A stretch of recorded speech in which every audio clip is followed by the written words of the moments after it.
Good morning. கல்லறையை அடைத்து வைத்திருந்த கல் எடுத்து போட்டிருக்க கண்டார். ஆண்டவராகிய இயேசு கிறிஸ்துவை சிலுவையில் அறைந்து கல்லறையில் வைத்த 3வது நாள் மரியாளும் மகதலேனா மரியாளும் கல்லறையின் இடத்துல வந்து பார்க்கிறார்கள். இப்பொழுது பூமியை அதிரத்தக்கதாக வானத்திலிருந்து தூதன் இறங்கி வந்து அந்த கல்லறையினுடைய கல்லை புரட்டி போடுகிறார். எதற்காக கல் புரட்டி போடப்பட வேண்டும்? ஆண்டவராகிய இயேசு கிறிஸ்து வெளியே வருவதற்காகவா? இல்லை, அதற்கு முன்னதாகவே அவர் உயிர் தெழுந்து விட்டார். தூதன் சொல்லுவார், அவர் உங்களுக்கு முன்னதாக கலிலேயாவுக்கு சென்று விட்டார் என்று. அந்த கல் புரட்டப்படும் முன்னதாகவே அவர் உயிர் தெழுந்து விட்டார். அவர் அந்த கல்லறையை விட்டு வெளியே வரல. வெளியே இருக்கிற நாம ஆசீர்வாதத்திற்குள்ள கடந்து போகும்படியாய், அந்த ஆசீர்வாதத்திற்கு தடையாய் இருக்கிற கற்கள் அகற்றப்படும்படியாக அந்த கல் புரட்டி போடப்படுகிறது அவர் உயிர் தெழுந்ததினால.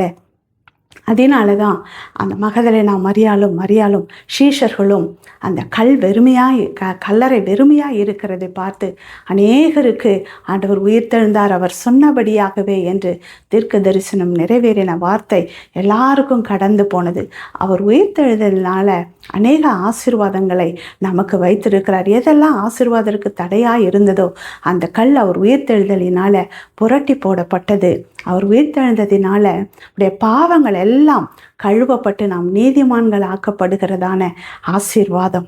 அடுத்ததாக அவர் பரிசுத்த ஆவியானவராய் நம்மோடு கூட இருக்கிறபடியினால நம்மளை ஆற்றுகிறவராய், தேற்றுகிறவராய், வழி நடத்துகிறவராக, போதித்து புத்தி சொல்லுகிறவராக நம்மோடு கூட எப்பொழுதும் இருக்கிறவராக இருக்கிறார். கிருபாசன தண்டையில் நாம் தைரியமாக அப்பா பிதாவே என்று ஜெபிக்க அந்த ஆசீர்வாதம் நமக்கு உண்டாயிருந்தது. ஜெபங்கள் கேட்கப்படுகிறதா இருந்தது. அது மாத்திரமல்ல, அவர் பிதாவினுடைய வலது பரிசத்தில் உட்கார்ந்து நமக்காக பரிந்து பேசுகிற ஆசீர்வாதத்தை பெற்றுக்கொள்ளுகிறோம். அவர் எப்படி மரித்து உயிர்த்தெழுந்தாரோ அதே போல நாமும் மரித்து உயிர்த்தெழுவோம் என்ற நம்பிக்கை உண்டாகிற ஆசீர்வாதமாக இருக்கிறது. அவர் வருகிற பொழுது அவர் நமக்காக பரலோகத்தில் ஒரு இடத்தை ஆயத்தப்படுத்தியிருக்கிறார். நாம் அவரோடு கூட நித்தியமாய் அவரோடு கூட இருந்து அரசாளும்படியான ஆசீர்வாதம் அந்த உயிர்த்தெழுதலினால கிடைக்கிறது. அந்த உயிர்த்தெழுதலின் ஆசீர்வாதத்தை நாம் ஒவ்வொருவரும் நாம் பெற்றுக்கொள்வோம். Jesus Ryzen.